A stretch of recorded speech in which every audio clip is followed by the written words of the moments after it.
오늘 우리에게 주시는 하나님 말씀 창세기 37장 5절에서 11절까지 말씀입니다. 창세기 37장 5절에서 11절, 저와 여러분 한 목소리로 우리 크게 합독하도록 하겠습니다. 시작. 요셉이 꿈을 꾸고 자기 형제들에게 말하매 그들이 그를 더욱 미워하였더라. 요셉이 그들에게 이르되 청하건대 내가 꾼 꿈을 들으시오. 우리가 밭에서 곡식단을 묶더니 내 단은 일어서고 당신들의 단은 내 단을 둘러서서 절하더이다. 그의 형들이 그에게 이르되 내가 참으로 우리의 왕이 되겠느냐, 참으로 우리를 다스리게 되겠느냐 하고 그의 꿈과 그의 말로 말미암아 그를 더욱 미워하더니 요셉이 다시 꿈을 꾸고 그 형들에게 말하여 이르되 내가 또 꿈을 꾼즉 해와 달과 열한 별이 내게 절하더이다 하니라. 그가 그의 꿈을 아버지와 형들에게 말하매 아버지가 그를 꾸짖고 그에게 이르되 내가 꾼 꿈이 무엇이냐, 나와 내 어머니와 내 형들이 참으로 가서 땅에 엎드려 내게 절하겠느냐. 그의 형들은 시기하되 그의 아버지는 그 말을 간직해 두었더라. 아멘. 우리 말씀을 듣기 전에 서로 이렇게 제가 좀 칭찬하는 시간을 가지려고 하는데요. 첫 번째는 오늘 찬양했던 에바다 찬양팀. 오늘 저는 에바다 찬양팀에게 딱 여러 가지 은혜가 있었는데 가장 은혜 받은 게 언제였냐면 기도합시다 라고 했을 때 모든 찬양팀원이 주여를 엄청 크게 외치면서 기도하더라고요. 전 여기에 감동을 받았습니다. 물론 찬양도 너무나 잘하셨습니다. 그리고 윤무식 집사님 찬양하실 때 목소리도 좋지만 얼굴에서 막 빛이 나더라고요. 너무 환한 얼굴로, 기쁨의 얼굴로, 은혜의 얼굴로 찬양해 주셔서 감사드리고, 또 우리 눈에 보이지 않는데 실은 이 예배를 준비하기 위해서 저희보다 30분, 1시간 먼저 와서 수고하는 사람들이 정말 많거든요. 먼저 우리 방송실에게도 박수 한번 할까요? 저 위에서 막 화답을 해주고 있고요. 특별히 오늘 제가 제일 감사하고 싶은 분 중에 하나는 음향 간사님이에요. 이게 저희가 오늘 비도 오고 막 여러 가지 환경도 변하고 찬양팀이 자꾸 바뀌고 설교자도 바뀌면 이게 음향을 맞춘다는 게 참 쉽지 않은데 묵묵하게 늘 기쁨으로 이렇게 해주셔서 제가 이 시간 더불어 한번 간사님께도 감사의 박수를 우리 같이 한번 드렸으면 좋겠습니다. 감사합니다. 제가 이렇게 칭찬의 밑밥을 까는 이유는 실은 가장 제가 핵심으로 하고 싶은 말이 있었기 때문에 그렇습니다. 가능하시면 다음 우리 오부 예배 때에는 저희가 총 이 예배당이 6열이에요. 1열부터 6열까지 있는데 1열과 6열에는 앉지 마세요. 나중에 늘 저희가 앞으로 앉아주세요, 앞으로 앉아주세요 했더니 조금 어려운 것 같아요. 차라리 1열과 6열은 앉지 않는다 라고 생각하시고, 또 하나 저희 이 예배석이 1200석이 넘습니다. 근데 지금 예배드리는 저희 인원이 100명 좀 넘거든요. 너무 흩어져 계신 것 같아요. 그래서 1열과 6열을 앉지 마시고요. 뒤로는 2층, 이제 저희가 2층 예배실이 있는데 그 앞에 2층 올라가는 이 고가 있어요. 그 앞으로 앉아주세요. 그러니까 뒤에서 한 8줄 정도는 그냥 앉지 마세요. 그래서 저희가 예배를 조금 더 이렇게 하나된 모습으로 또 힘차게 예배 드릴 수 있는 시간이 되었으면 좋겠다라는 마음입니다. 여러분 아멘이십니까? 네, 감사합니다. 오늘 말씀의 제목은 꿈 그리고 비전, 꿈 대 비전입니다. 한 2주 전에 제가 이런 말씀을 드렸어요. 인생의 차이는 어디서 난다? 그 사람에게 꿈이 있느냐 없느냐로 판가름이 난다 라고 이야기했고요. 그 꿈을 가진 자가 하루를 살아가고 또 하루를 살아가서 순간과 순간이 모여서 결국은 나중에 이 사람이 어떠한 사람이었다라고 말하는 그 인생의 존재 가치를 결정하게 되는데, 그 인생의 존재 가치를 결정하고 판가름하는 기준이 세상과 하나님이 다르세요. 세상은 그가 어떤 사람이다, 그 인생이 어떠한 가치가 있다, 그 존재가 어떠하다라고 평가할 때 늘 에서처럼 성공적이고 또 힘을 가지고 있고 많은 것들이 형통한 사람, 그 에서의 삶을 보고 그 사람은 성공적인 인생을 살았다라고 평가하는데, 하나님은 어떻다 했습니까? 에서와 같은 인생이 아니라 야곱과 같은 인생. 그의 출발이 연약하고 또 하나님 앞에 신실하지 못한 적도 수없이 많았으나 결국은 하나님이 주신 꿈을 비전으로 승화해서 하나님 뜻대로 살아간 인생, 이것이 하나님 볼 때에 그 인생 존재의 가치를 성공했다라고 판가름한다라고 이야기를 했습니다. 오늘 이제 이 비전에 관한 이야기 두 번째 시리즈를 말씀드리겠는데요. 오늘 제목이 꿈 대 비전이라고 했고요. 부제가 있습니다. 부제가 더 중요해요. 부제는 이것입니다. 꿈꾼다고 다 비전은 아니다. 한번 따라해 볼까요? 시작. 네, 꿈꾼다고 다 그게 비전이 아니라는 겁니다. 많은 사람들이 큰 꿈을 품고 미래의 멋진 목표를 향해 달려갑니다. 그런데 우리가 꿈꾸고 소망하고 미래를 향해 달려가는 우리의 모든 계획이 꿈은 맞는데 이것이 비전이 아닐 수도 있다는 거죠. 세상에는 한때 대박 났다가 흔적도 없이 사라지는 기업이나 물건들이 참 많습니다. 그 중에 지금은 이제 아이폰이나 삼성, 갤럭시가 이 휴대폰, 스마트폰 세계를 주름잡고 있지만 2000년대 초반까지만 해도, 물론 이 자리에는 2000년대 후반에 태어난 사람도 있는 것 같지만 그때까지만 해도 노키아, 모토로라라는 휴대폰 산업에 거의 막 양대 산맥이 있었어요. 한번 사진 띄워 보여주실래요? 추억 삼아서. 이 모토로라나 노키아 사용해 보신 분?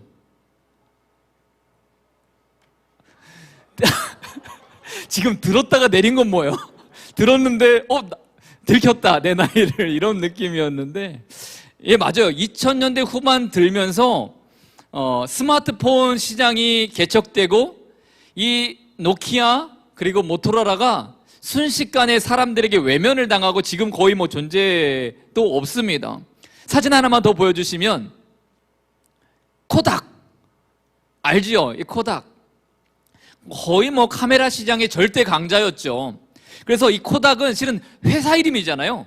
브랜드 이름인데 우리가 필름, 이 아날로그 필름을 이야기할 때 이게 필름이라고 부르지 않고 그냥 코닥이라고 부를 정도로 거의 뭐 이 필름의 대명사가 이 코닥이었어요. 그런데 우리가 이 디지털식으로 DSLR이 나오기 시작하면서 이 코닥이 사라지기 시작했는데, 여러분 그거 아세요? 이 디지털 카메라를 가장 먼저 만들었던 회사도 코닥이에요. 그러니까 선두주자였습니다. 그런데 이 필름 카메라의 대명사였던 코닥이 자기가 지금까지 이룩했던 것들을 잃고 싶지 않아서 에너지를 양분하다가 결국은 이제 쇠락의 길을 맞이하게 되었습니다. 이처럼 세상은 꿈을 꾸고 그 꿈을 이루고 그 꿈의 최정상을 정점을 찍었던 수많은 사람들과 기업이 있습니다. 또 스포츠 선수들도 있지요.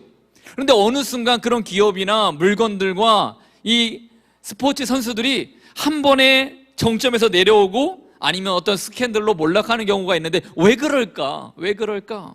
그 이유는 이것입니다. 꿈을 이룬 순간에, 그 꿈의 정점에 도달한 순간에 새로운 미래를 바라보지 못해서이고요. 또 하나는 꿈의 궁극적인 방향성이 처음부터 없었기 때문에 그렇습니다. 내가 그 꿈을 이루는 목적이 없었다라는 거예요. 그래서 개인적인 소망을 이루는 것이 꿈의 전부여서는요, 몰락하게 되어 있습니다. 그 꿈을 이루는 과정 속에서 내 삶이 바뀌고 내 가치관이 바뀌고 내 존재 형식이 변화가 되어야 그 꿈이 지속되는데, 나는 아무런 변화가 없었고 내 존재 가치가 변화가 없었다라면 그 꿈은 몽상이 되기 쉽다라는 거죠. 고도원 씨가 쓴 책 중에 꿈 너머의 꿈이라는 책이 있어요. 꿈 너머의 꿈. 이 책에 보면 이 고도원 씨가 카이스트 대학생들 한 500명을 모아놓고 강연을 했는데 아주 쉬운 강연이었는데 이런 질문이 있었습니다. 그 젊은이들에게 이 고도원 씨가 질문을 던졌어요. 학생들에게 꿈이 있습니까? 꿈이 무엇입니까? 그때 어떤 학생이 소리를 들면서 예, 저는 과학자가 되는 게 꿈입니다 라고 해맑게 답을 했어요. 그래서 바로 질문했죠. 과학자가 돼서 뭐 하시려고요? 그 다음에 대답을 하는 사람이 너무 없었다라는 겁니다. 다른 여학생에게도 물었어요. 꿈이 무엇입니까? 예, 저는 교수가 되는 게 꿈이에요. 교수가 돼서 무엇을 하시려고요? 그 다음 대답을 듣고 싶은데 그 다음 대답이 준비되어 있는 학생들이 적었다라는 겁니다. 꿈 너머의 꿈, 우리가 쫓는 꿈, 그 꿈이 단지 성공과 내 야망을 이루는 것이라면, 그 이상의 것들을 꿈꾸지 못한다면 다시 한번 말씀드리지만 우리는 몽상으로 끝날 수 있다는 거죠. 특별히 저는 성도들에게 하나님이 주신 꿈이 있다고 믿습니다. 하나님이 우리를 꿈꾸게 하십니다. 그런데 어떤 이는 그냥 꿈에서 끝나요. 그 꿈이 나의 삶을 윤택하게 만들고 조금 더 나은 삶으로 만들고 건강하게 만들고 나를 성공의 인생으로 만드는 그런 꿈을 꾸는 것으로 성도 인생이 다 끝나는 경우가 있는데, 그래서는 안 된다라는 거죠. 꿈 너머의 꿈, 나에게 꿈을 주셨을 때에 궁극적으로 나에게 그 꿈을 주신 하나님의 이상, 그 비전을 우리가 바라볼 줄 알아야 됩니다. 그래서 저는 오늘 꿈 대 비전이라고 말할 때에 성도는 반드시 내가 꾸는 꿈을 이루는 사람의 인생으로 사는 것이 아니라 하나님께서 나에게 비전으로 주신 것들을 이루는 사람이 되어야 한다라고 말씀을 드리고 싶습니다. 그럼 오늘 말씀을 통해서 성도에게 비전은 무엇이냐, 세 가지 제가 답을 드리려고 합니다. 첫 번째는 이것입니다. 비전은 하나님이 보여주시는 그림입니다. 비전은 하나님이 우리 성도들에게 보여주시고 또 익히 미래 상황 모든 다음 세대, 아니 꿈 너머의 꿈을 이루도록 보여주시는 그림이다. 다시 말해 하나님이 주신 꿈이 아니면 그 꿈은 비전이 아니다라는 이야기죠. 오늘 본문에 소개되는 사람, 우리 2주 전에는 에서와 야곱을 봤다라면 오늘 본문에 소개되는 사람의 이름은 요셉입니다. 요셉은 어느 날 참 요상한 꿈을 꾸었습니다. 그 꿈을 해석해 보니 형들과 아버지가 자신에게 절하는 꿈이었어요. 그러니까 11명의 위형들과 부모님조차 내가 다스리는 인생이 될 거다라는 꿈이었습니다. 여기서 그러면 중요한 질문을 한번 던져보겠습니다. 왜 요셉은 이런 말도 안 되는 것 같은 꿈을 꾸게 되었을까? 왜 요셉은 다른 형제들은 꿈도 꾼 적 없는 그와 같은 지도자, 어떤 왕이 되는 꿈을 꾸게 되었을까? 선천적으로 요셉이 어떤 야망이 형들보다 강했던 사람이라서? 아니면 내가 훗날에는 저 강력한 나라의 애굽의 가장 높은 자리에 이르는 사람이 되어야지, 이런 어떤 비전이 본래 많았던 사람이기 때문에 그런 꿈을 꾸었을까요? 아니라는 거죠. 요셉은 단지 그냥 꿈을 꿨을 뿐이에요. 하나님께서 꿈을 주셨을 뿐입니다.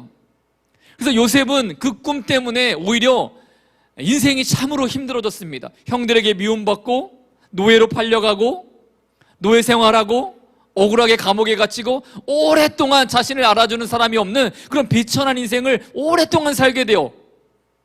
꿈을 꾼 그 이유 때문에. 하나님께서 요셉에게 꿈을 주셨다라는 말은 그 꿈의 주권자는 요셉이 아니라 하나님이시다라는 뜻입니다. 그렇기에 요셉의 꿈은요, 단순한 꿈이 아니라 하나님의 비전이 되는 거예요. 하나님이 보여주신 그림이기 때문에 그것은 반드시 비전이 됩니다.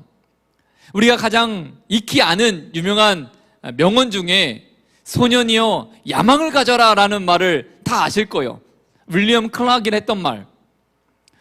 19세기 중엽에 일본이 이제 근대화가 되면서 서구 문화들이 막 들어와요. 그런데 받아들이는 속도보다 그것을 적응해 나가는 속도가 줄어들다 보니까 청년들이 이렇게 불안한 시기가 도래하게 됩니다. 미래에 대해서 불안하고 사회적으로는 불만이 막 많아지고 빈부격차도 막 커지고 하면서 그 당시 청년들에게 꿈과 비전이 막 사라지는 거예요. 그러면서 그 문제가 이제 일본 전체의 사회적인 문제가 됩니다. 이 문제를 어떻게 타개할 것이냐 고민하다가 이런 결론을 이런 타개하고자 하는 방법을 쓰게 되는데, 미국에서 발전된 농업 기술을 우리 많은 젊은이들에게 가르쳐야 되겠다. 그래서 삿포로 농업학교 초대 부학장으로 이 윌리엄 클락이라는 사람을 이렇게 초빙을 합니다. 이 윌리엄 클락이 최선을 다해 그 젊은이들과 대학생들에게 이 농업 기술을 전파해 주면서 더불어 했던 것이 무엇이냐면 하나님의 말씀을 가르쳤다라는 거예요.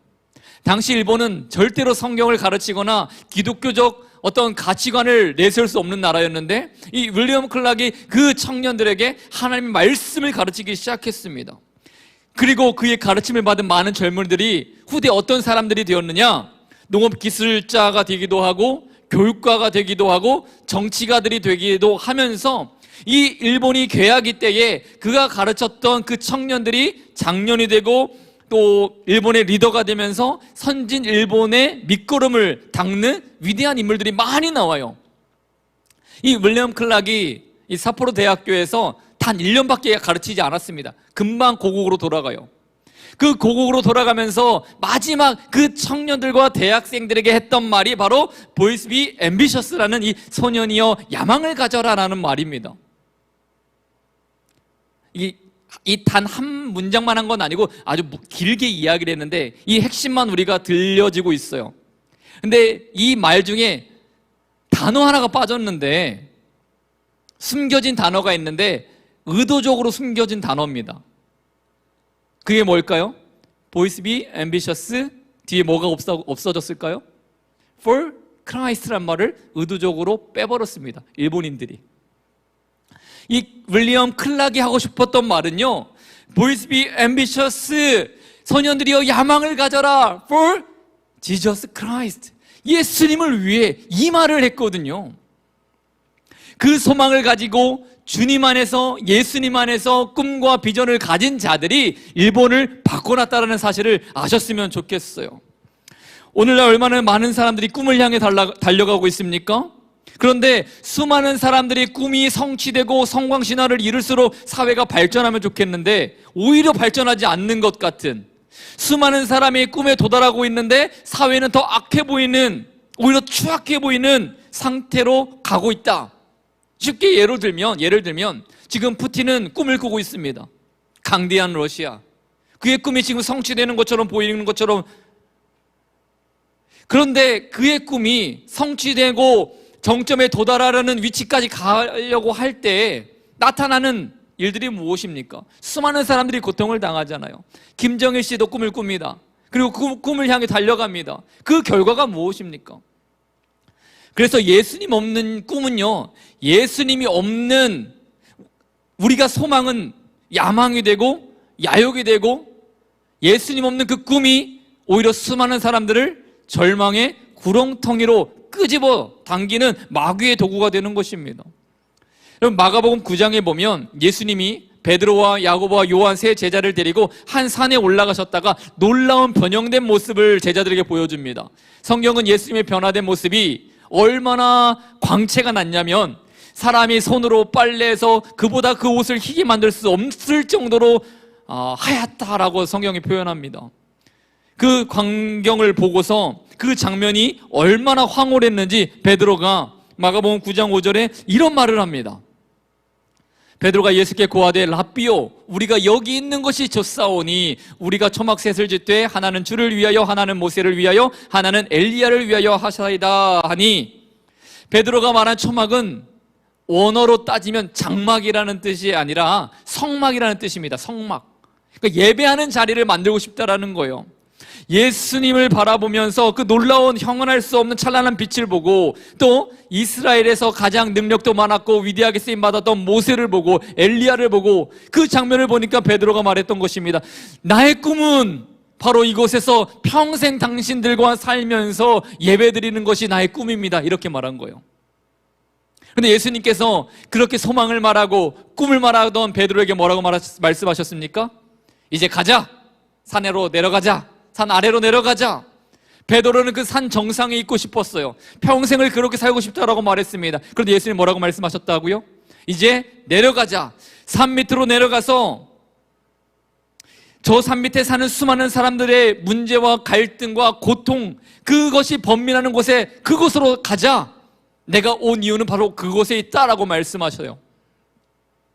오늘 우리가 꿈을 꾸는데, 우리가 소망을 갖는데 하나님이 바라보시지 않는 곳에서의 꿈과 소망은 오늘 베드로가 보는 것처럼 그냥 허상일 뿐입니다.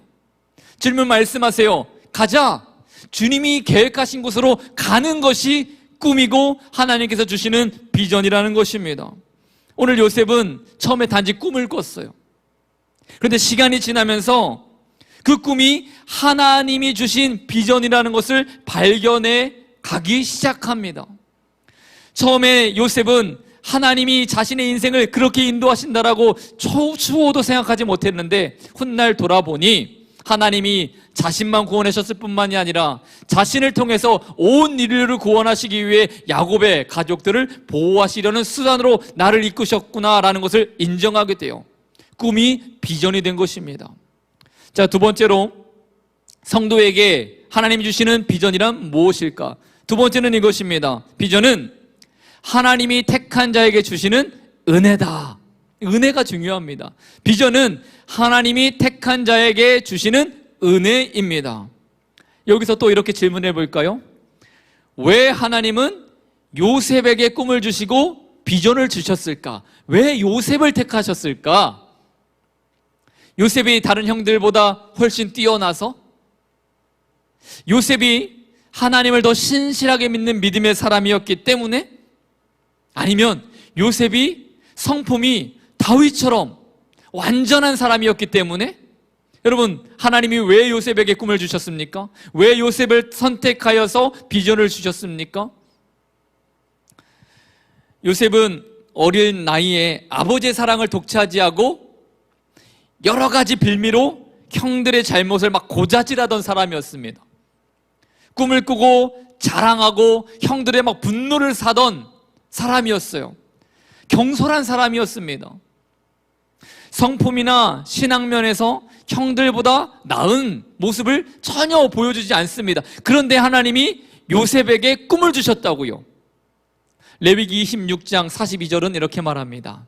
내가 야곱과 맺은 내 언약과 이삭과 맺은 내 언약을 기억하며 아브라함과 맺은 내 언약을 기억하고 그 땅을 기억하리라. 하나님께서 무엇을 기억하신다고요? 아브라함과 이삭과 야곱에게 약속하신 언약을 기억한다 말씀하시며 그의 야곱의 11, 12 아들 중에 요셉을 선택하셨는데 요셉이 잘나서가 아니라 그 대대 족장들에게 하나님께서 언약을 기억하셨기 때문에 요셉이라는 사람을 은혜로 선택했다라고 성경은 말합니다. 그러니까 오늘 요셉은 꿈꿀 수 있는 어떤 재능도 능력도 실력도 신앙도 없었다라는 거죠. 하나님의 전적인 은혜였습니다. 하나님이 꿈을 주셨습니다. 전적인 은혜로 하나님께서 요셉을 택해 주셨다라는 거죠. 로마서 11장 6절 말씀.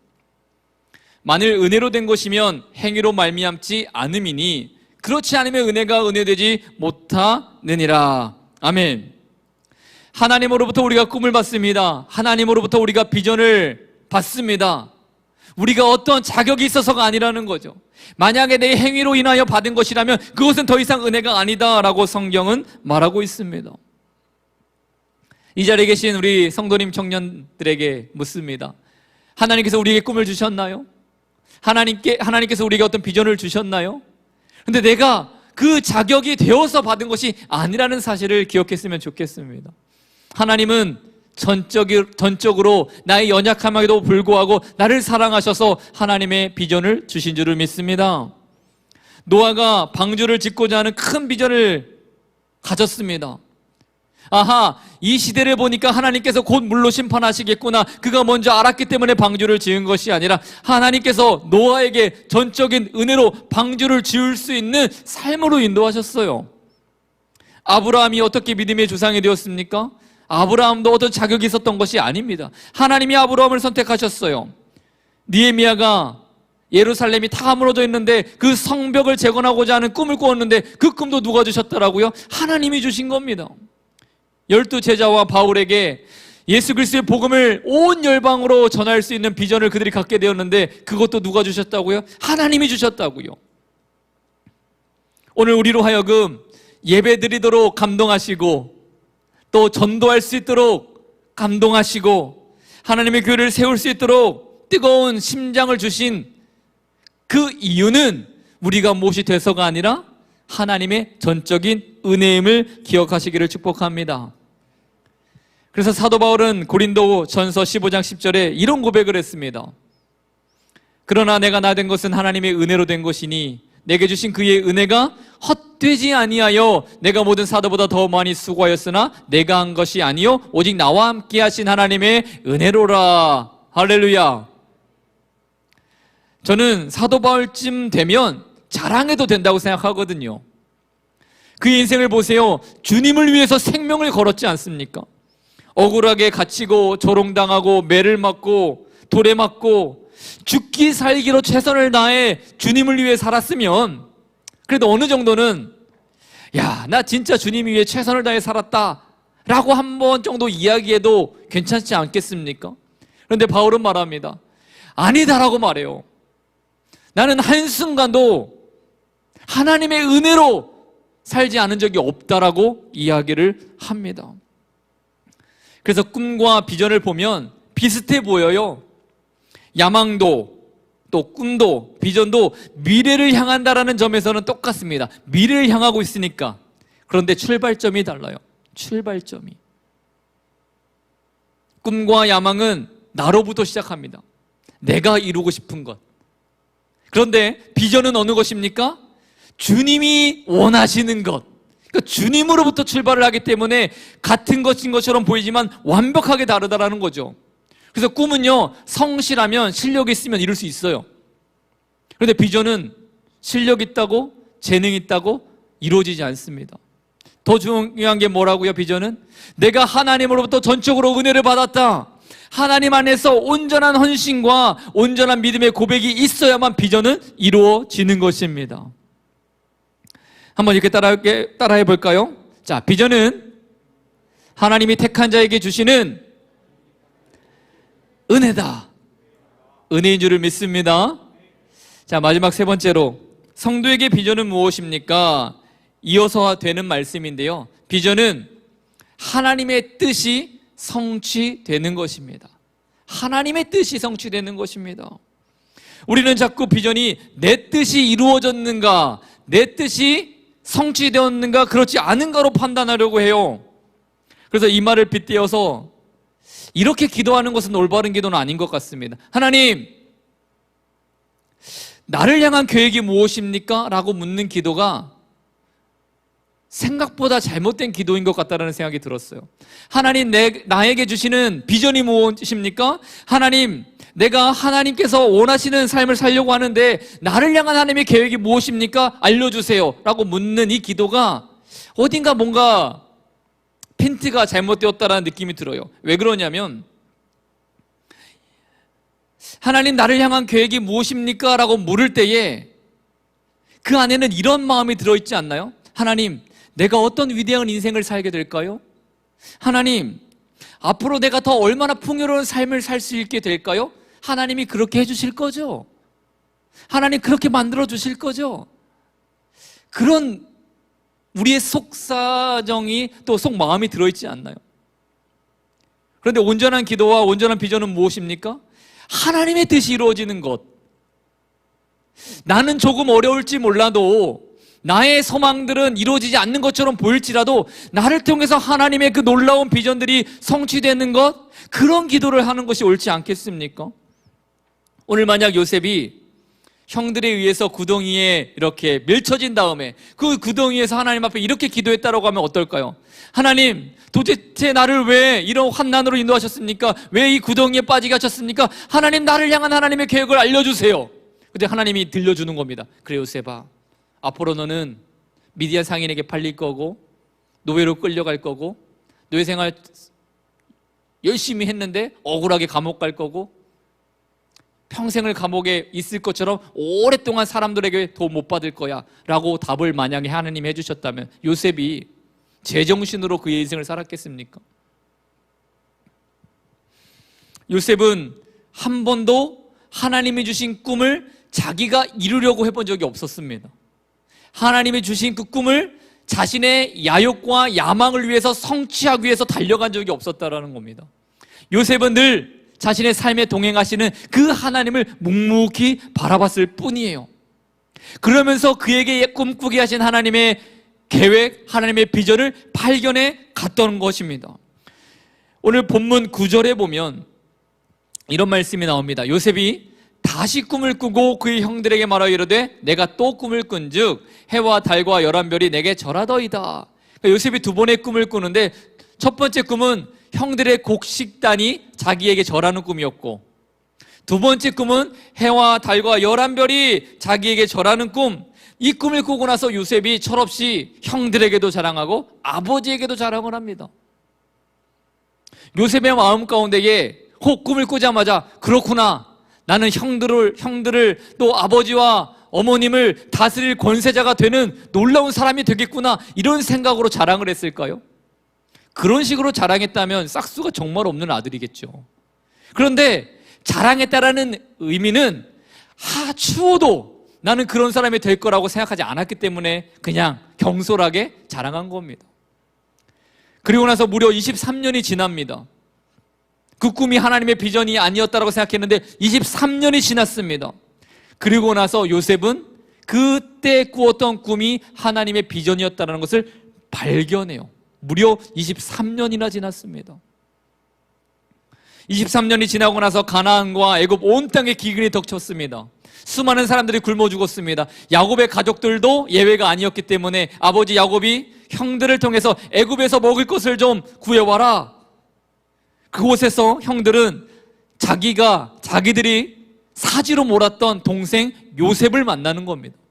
형들의 입장에서는 얼마나 이 비극적인 재회겠습니까? 이제 죽었다, 꼼짝없이 죽임당해도 할 말 없다라는 상황인데, 그때 요셉의 고백이 무엇이었습니까? 창세기 45장 7절과 8절의 말씀입니다. 하나님이 큰 구원으로 당신들의 생명을 보존하고 당신들의 후손을 세상에 두시려고 나를 당신들보다 먼저 보내셨나니, 그런즉 나를 이리로 보낸 이는 당신들이 아니요 하나님이시라. 하나님이 나를 바로에게 아버지로 삼으시고 그 온 집의 주로 삼으시며 애굽 온 땅의 통치자로 삼으셨나이다. 아멘.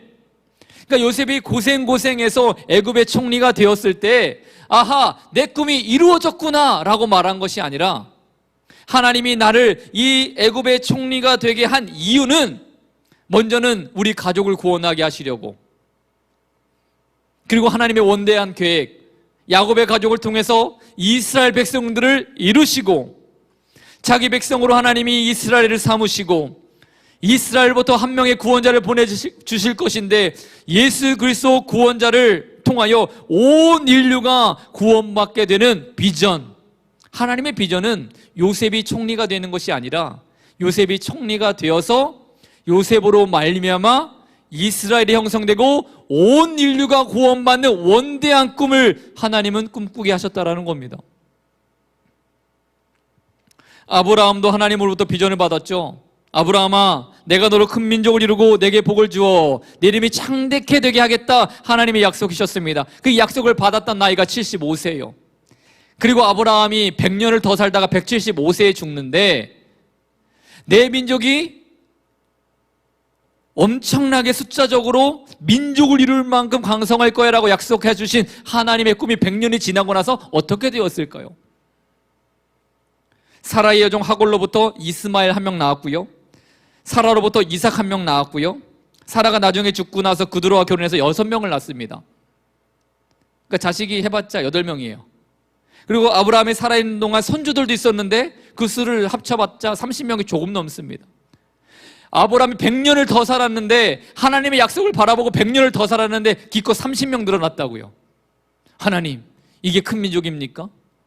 그런 마음으로 아브라함이 살았다면, 그래서 그런 마음으로 자녀들에게 하나님의 그 놀라우신 비전을 신앙으로 전수해주고 가르치지 않았다라면 어떻게 되었을까요? 하나님의 계획이요.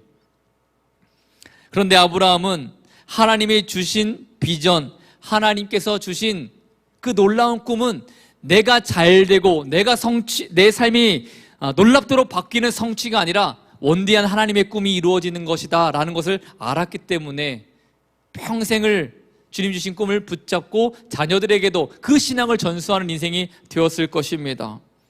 사랑하는 성도 여러분, 우리는 하나님께서 비전을 주시면 내가 위대한 사람이 된다라고 착각해요. 하나님이 우리에게 비전을 주시면 내가 위대한 업적을 이루는 사람이 될 거라고 생각합니다. 예, 그런 축복도 주십니다. 할렐루야. 여러분들에게 그런 축복 임하기를 예수님의 이름으로 축원합니다. 그런데 하나님의 계획이 내가 잘 되는 것에 끝나는 것이 아니라, 내가 때로는 발판이 될 수도 있고 디딤돌이 될 수도 있고, 그래서 나에게 주신 하나님의 뜻은요, 하나님의 놀라우신 원대한 꿈이 이루어지는 것입니다. 그것이 비전인 줄을 확신합니다. 오늘 말씀 3가지 기억하시죠? 비전은 하나님이 보여주신 그림이어야 된다. 내가 꿈꾸는 것이 아니라 하나님이 나에게 주셔야 한다는 것이고요. 하나님이 선택한 자에게 주시는 은혜가 비전이다. 내가 어떤 자격과 공로가 있어서가 아니라 하나님이 나에게 꿈을 주신다는 것은 전적인 하나님의 은혜일 뿐이다. 그리고 마지막이 하나님의 뜻이 성취되는 것이 비전이다. 이 세 가지를 오늘 귀한 말씀을 통해서 들었습니다. 비전은 우리의 것이 아니기 때문에 때로는 하나님이 주신 비전을 우리가 다 이해할 수 없는 상태로 생을 마감하기도 합니다. 안타까운 것 같아요. 하나님이 우리에게 비전을 보여주셨는데 시간이 지나봐야 알게 되는 경우도 참 많아요. 그 과정 속에서 때로는 견디기 힘들고 하나님의 그 꿈을 이해할 수 없어서 기대가 막 사라지는 경우도 분명히 존재할지 모르겠습니다. 그러나 확신하셨으면 좋겠는 것은요, 하나님이 비전을 주시고 하나님께서 우리에게 소망을 주셨다면 하나님은 반드시 이루십니다. 하나님이 이루십니다. 우리 마지막으로 빌립보서 2장 13절 말씀을 함께 읽고 말씀을 마치도록 하겠습니다. 읽습니다. 시작. 너희 안에서 행하시는 이는 하나님이시니 자기의 기쁘신 뜻을 위하여 너에게 소원을 두고 행하게 하시나니. 아멘. 하나님은 먼저 우리에게 비전을 주실 때에 우리 안에 소원을 주십니다. 우리가 그 소망을 바라볼 수 있도록 우리에게 능력을 주십니다. 우리가 하나님의 꿈을 향하여 달려갈 수 있도록 소원을 주십니다. 그리고 이루시는 분은 누구시라고요? 하나님이 이루십니다. 저는 오늘 함께 예배한 우리 모든 청년들과 우리 성도님들에게 하나님이 주시는 꿈, 하나님이 주신 비전이 살아 그 열매를 맺어가는 축복된 인생이 여러분의 삶이 되기를 다시 한번 예수님의 이름으로 축원드립니다. 오늘 말씀을 붙들고 함께 시간 3분 정도 기도했으면 좋겠는데요. 오늘 우리에게 주신 하나님의 꿈과 비전이 있으십니까? 그 꿈과 비전을 이루는 인생이 되게 해달라고, 하나님의 뜻이 성취되는 인생이 되게 해달라고, 보이지 않지만 하나님께서 이루실 것을 확신하고 나아가는 믿음이 사람이 되게 해달라고 기도하시고, 한 가지 더 기도하실 때에는 우리 결단하고 하나님 앞에 기도하기를 원하는, 그 전도하기를 원하는 분들 있지요. 품은 분들을 위해서 그분들의 이름을 불러가면서 이 시간 이 두 가지 기도 제목을 가지고 통성으로 기도했으면 좋겠습니다. 다 같이 주님의 이름을 한번 크게 부르짖고 우리 합심하여 통성으로 기도합니다. 주여,